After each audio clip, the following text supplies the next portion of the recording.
Okay. Thank you for staying with us. No fewer than 172 kidnap cases were recorded across the country in the past 7 months. Wow. This is the figure given by the Inspector General of Police, Mr. Kayode Egbetoku. Just as the Defense Headquarters said troops rescued 116 kidnapped persons in various parts of the country last month. According to data sourced from the National Security Tracker, an initiative of the Council on Foreign Relations and the Armed Conflict Location Event Data Project, people were reported to have been killed by non-state actors. 3,841 people were reported to have been killed by non-state actors, while 4,243 were kidnapped in 2023. These figures are mind-boggling. And you wonder sometimes, what are our security agents doing? But it's good to hear that 116 people were rescued in various parts of the country last month. And these are even figures that are recorded. There are some that are not. Many will not be recorded. So we talk about insecurity all the time. Is it that we're not making any headway? We heard the head of the army talking yesterday or 2 days ago about what they were doing about insecurity in the land, and when he said the criminals have no choice. It's either they be killed or they surrender. I mean, all that is very encouraging. But it looks like we need to see some more action so that we can feel safe in our homes and in our cities.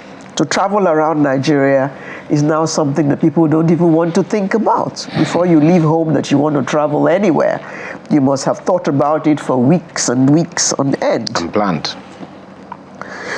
To look at this topic with us this morning is my pleasure to welcome Professor Demola Abass, Professor of International Law and former Head of Security Program,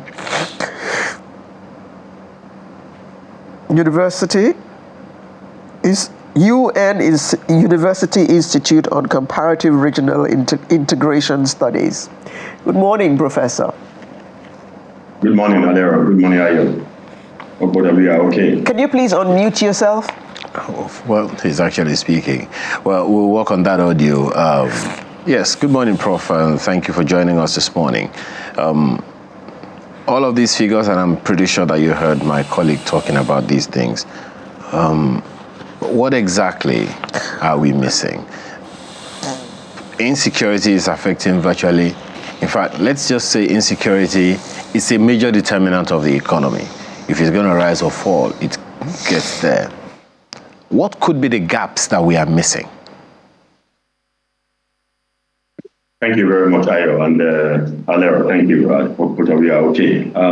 Well, I'm happy you began by saying we've been here several times. We've talked about it countless times, and we are going to keep on talking about it till the end of the day.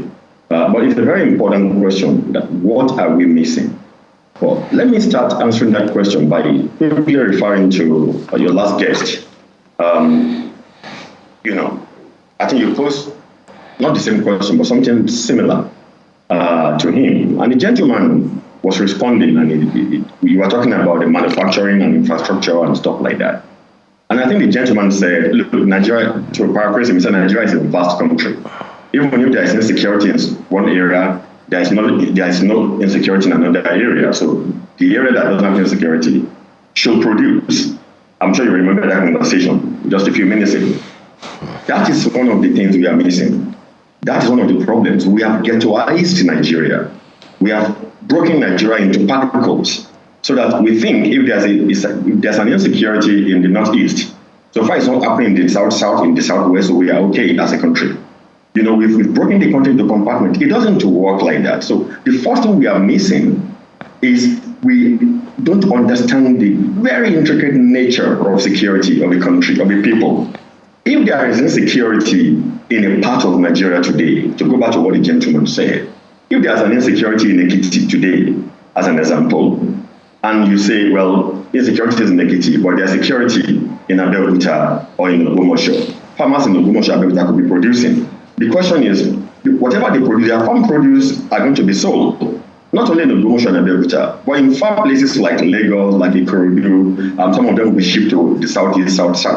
So if there's no security, if there's security in those areas where they're producing, on which routes are going to transport them? The same road that kidnappers are going to be able to, take them for ransom.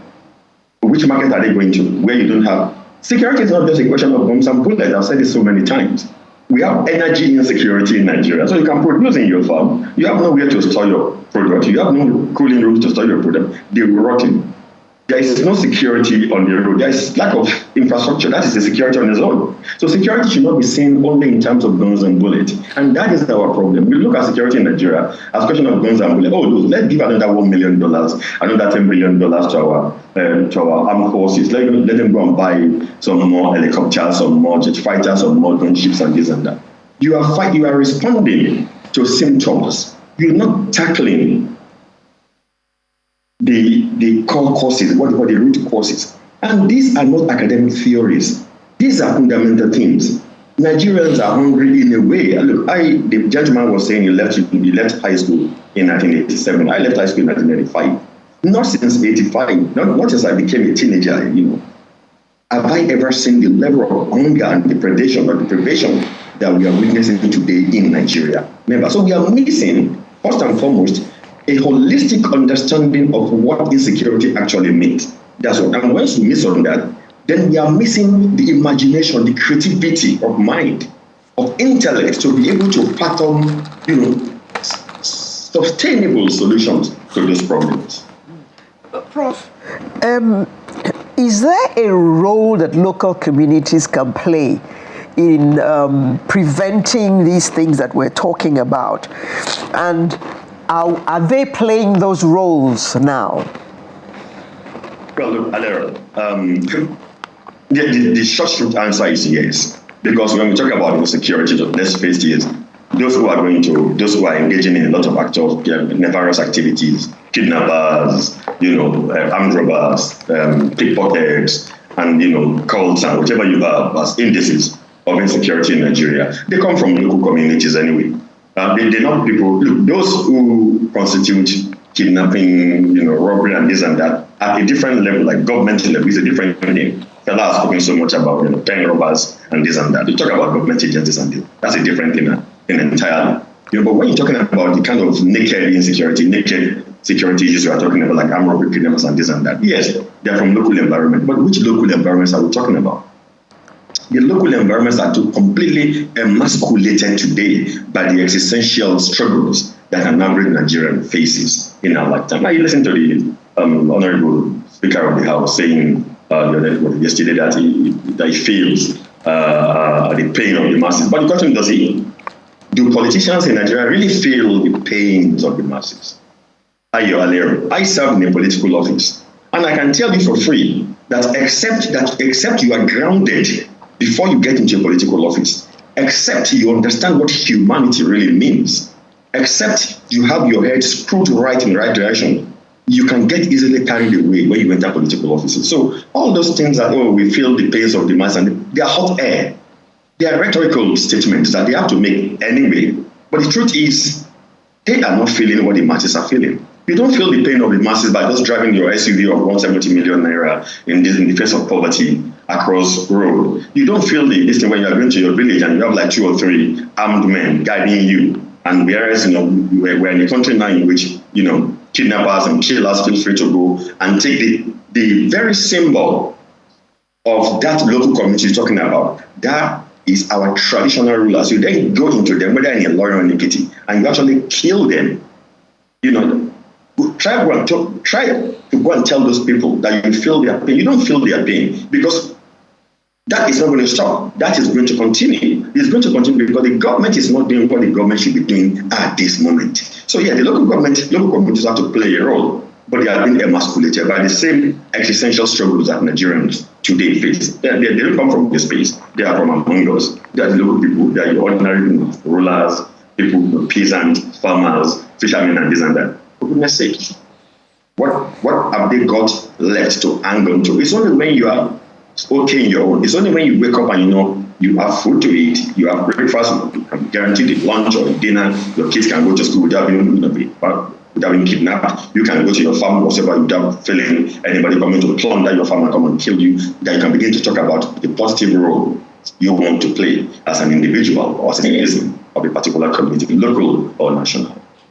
Prof, are we missing out on something? And by that I mean, how can technology be leveraged to reduce the level of insecurity that is in the land right now? Is it that we're not taking advantage of technology, or we just don't know how to use it? Alera, technology, like any other tool you want to use as a people, as a government, is a means to an end. It's not an end in itself. And that's the one thing we have to keep on keeping in our mind.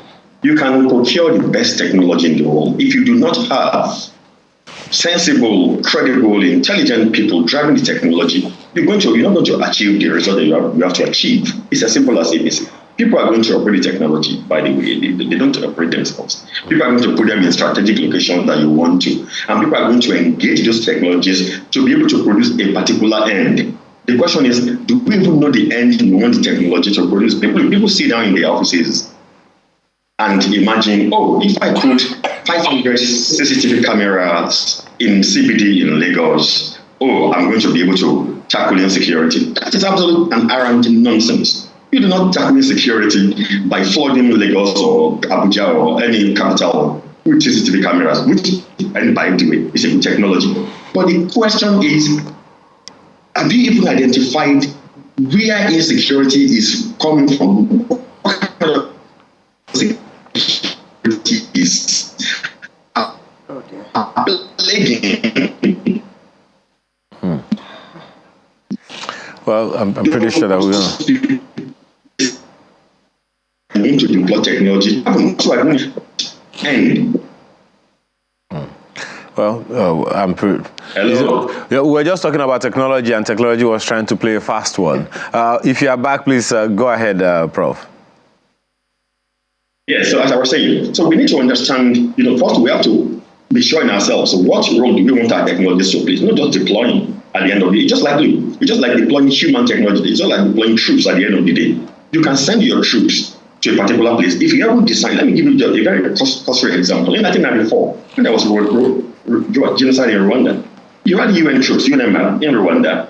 They were on the one side of the road, whereas the inter-army genocidaries were annihilating, physically killing people on the other side. Between the United Nations mission, that is the troops in Rwanda at that point in time, on the left side of the road, and the killers on the right side of the road, there was a stretch of the road in between them. On that stretch of the road was an invisible international law that told United Nations people, you cannot cross this particular road and go and stop the killing because that is not your mandate.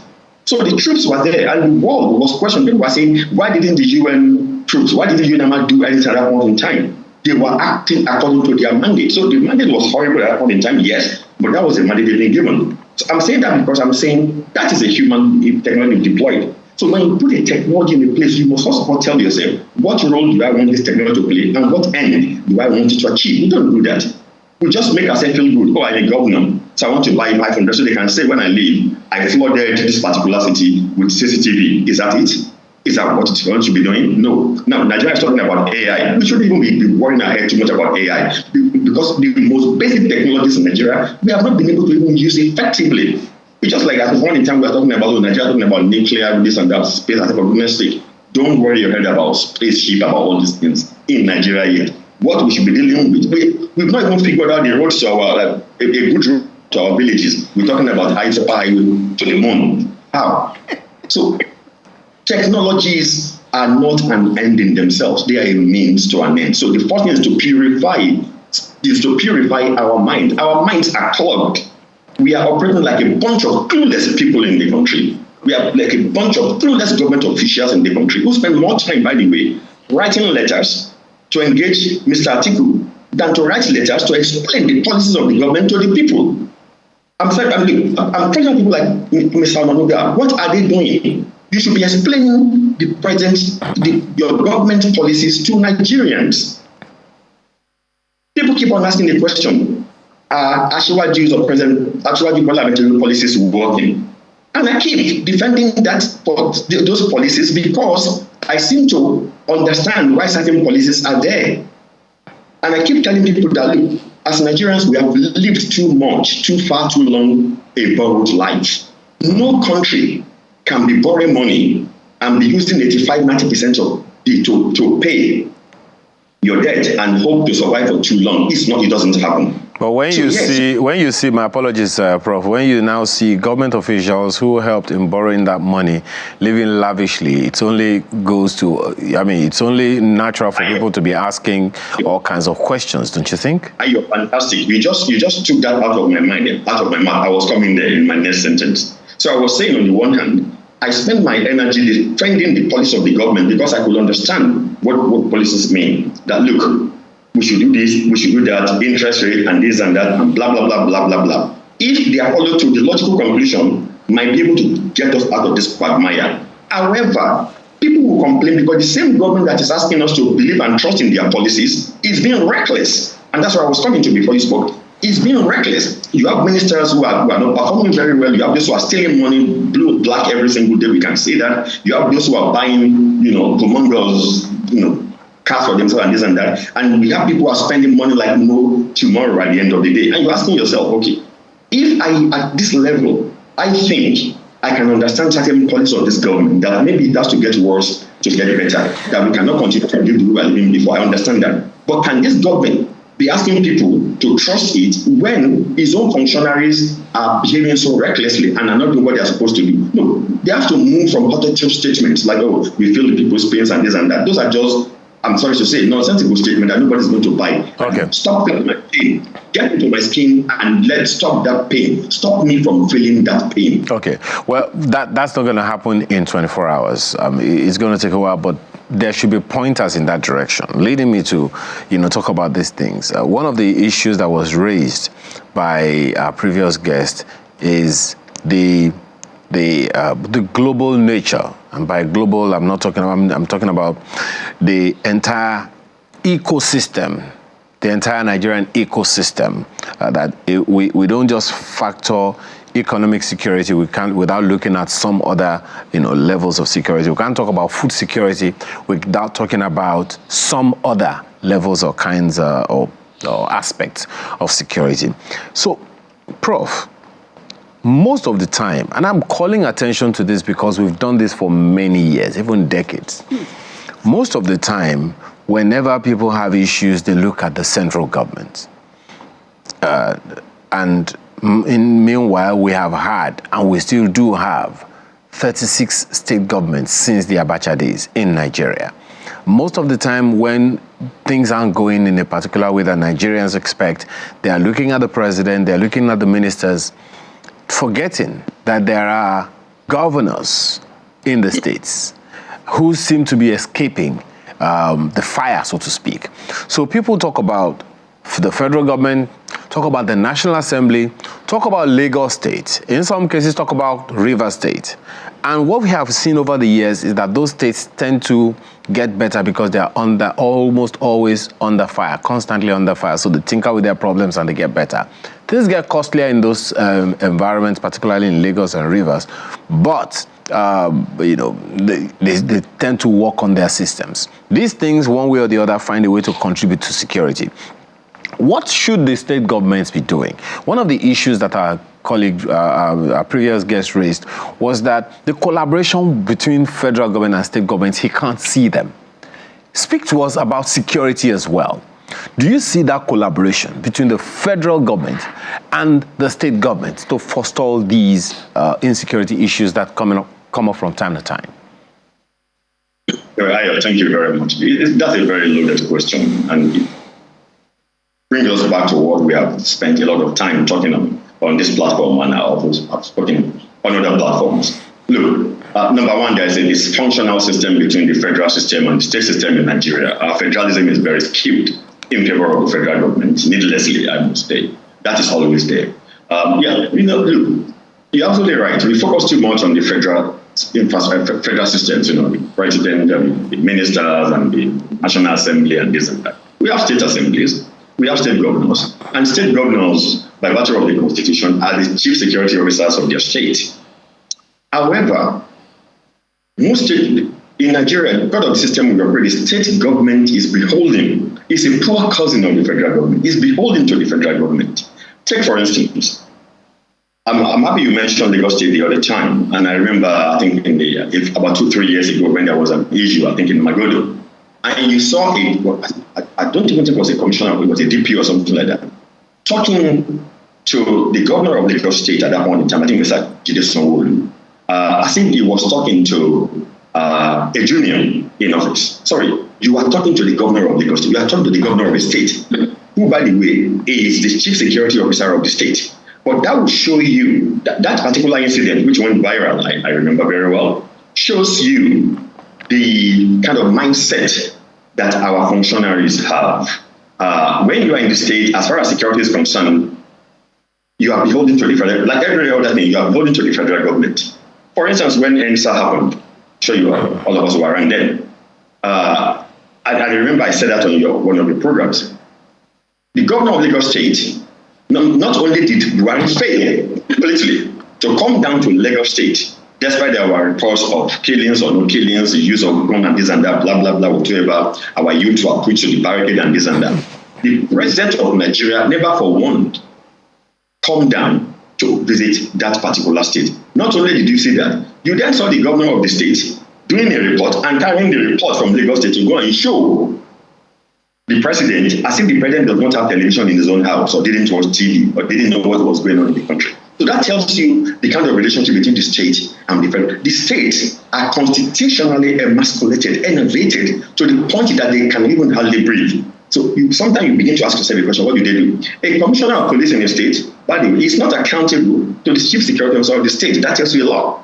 Is accountable to his own IGP, the Inspector General of Police, who is accountable to his ultimate employer, the Mr. President, who is the Commander-in-Chief of Armed Forces. So you have a lot of problems flowing, in between the relationship between the federal government and the state government. Now, be that as it may, that only goes to the constitutional imbalances that we have today. But that does not mean that the states have no power if they are really willing to be able to address the people. And I'm happy that you said yesterday, a governor did say that he wanted to prioritize his own people. The truth is, most of the state governors do not prioritize the interest of their people in the country.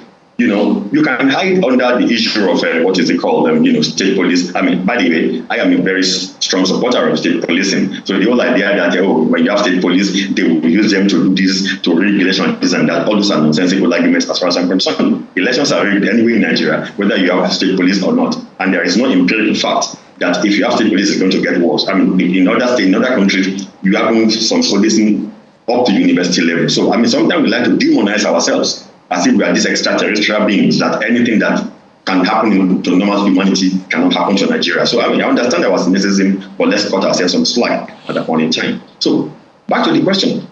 State governments, if they really prioritize the interests of their people, there is a lot they can do. They call them executive governor, which is redundancy. They are governor, they are executives anyway. They have enormous powers to be able to superintend it.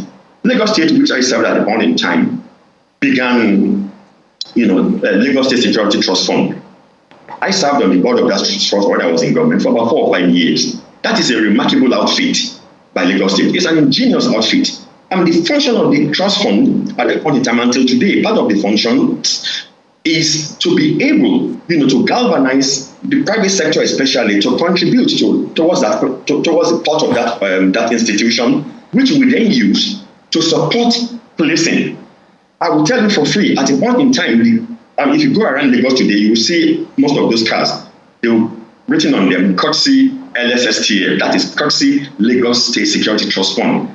That is how a state will partner with the federal government, which controls the police anyway, to make sure that individual problems at your own state level are tackled with your own resources. You don't need to go to conventional change to be able to do that. It only takes creativity of your mind to do that. And I'm happy a lot of states now has begun to, a lot of states have begun to implement that. We have it in Oyo State and so many other states. That is one way in which states can step up.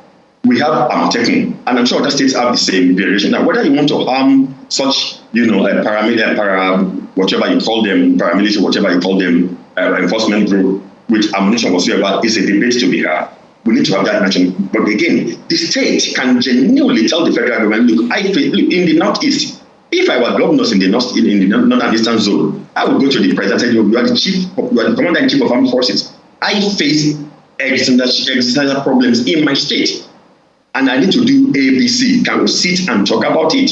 Because I have these powers in the constitution that call the chief security officer of the state. But sorry, most of our governors do not behave as chief security officers of their state. They behave as chief accounting officers of the state, whose major interest sometimes is to disburse funds that they hardly account for. And that is very, very damaging. I'm hoping that right now that a good number of them are listening to you, Prof, to discuss this. Now, one of the major issues, I'm really glad, there's some kind of synergy between your perspective and that of our previous guest, who is saying, look, we may have insecurity issues in Nigeria, but we don't have insecurity issues everywhere in Nigeria. So the places where we don't have them, we should be able to highlight them and make them prosper.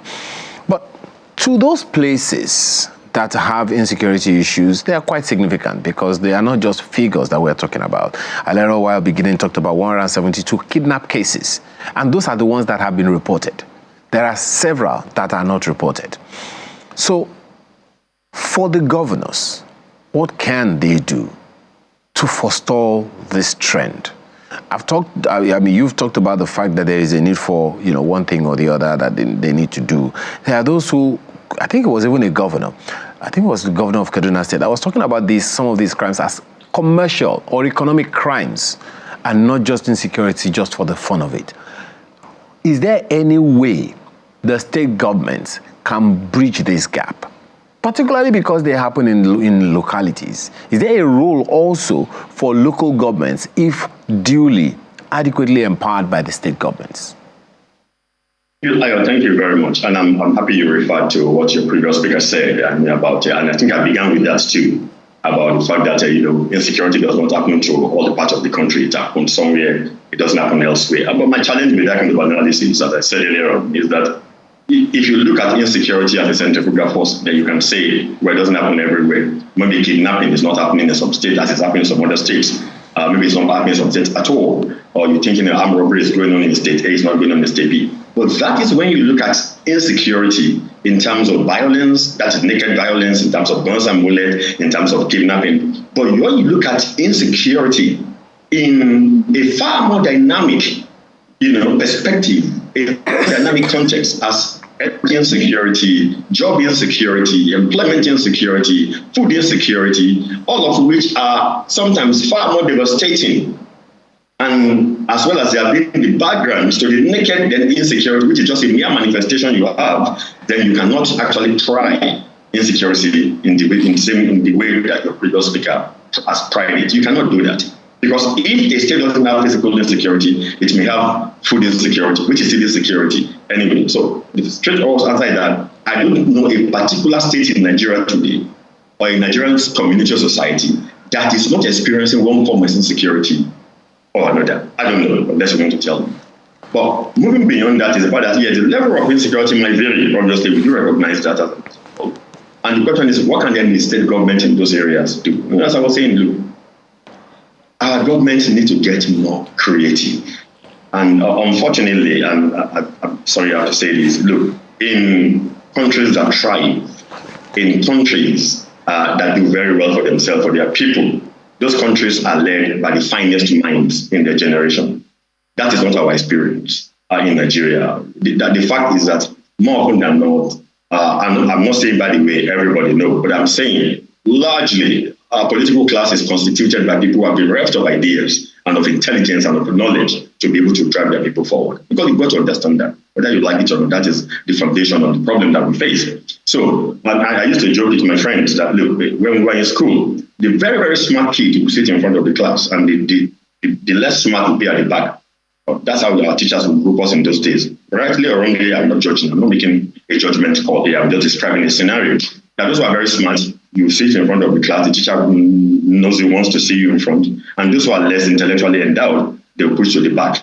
That's when we're in schools. But when we came out of schools, those who were at the back found themselves in national parliaments. They became lawmakers. They became governors. They became ministers. They became whatever they became at the end of the day. And those who used to be in forefront of the classrooms in those days, the smart ones, now went back. They became, something I don't want to describe on national television. They relegated to the background. And that is the problem that we face in Nigeria. Any society that you see that thrives today in Western world, let's go back to, even in China, go back to the Confucius years. We'll always start with philosophers. Where are our philosophers today in Nigeria? Philosophers think for the society. Philosophers' job is to interpret the society. The job of all of us is to then fulfill it. That is the point. Okay. Even if it's to go and study philosophy. Prof, we need to wind down now. So I need to take your last word on this. So what next? Where are we headed? Or where should we be heading? Thank you very much, Alero. Number one, the government must understand that Nigerians are angry and Nigeria are very, very hungry. And a hungry man is a very angry man, and of course a woman as well. They should not take Nigerians too much for granted. I think Nigerians are being taken for granted by their government, by government recklessness and somehow cluelessness and somehow lack of sensitivity to Nigerian problems. Stop telling Nigerians about hope. We want to be hopeful, but start implementing things that will make us to be truly, truly hopeful. Government should embark on people-oriented, policies. We need food. Nigerians are not asking for too much at the end of the day.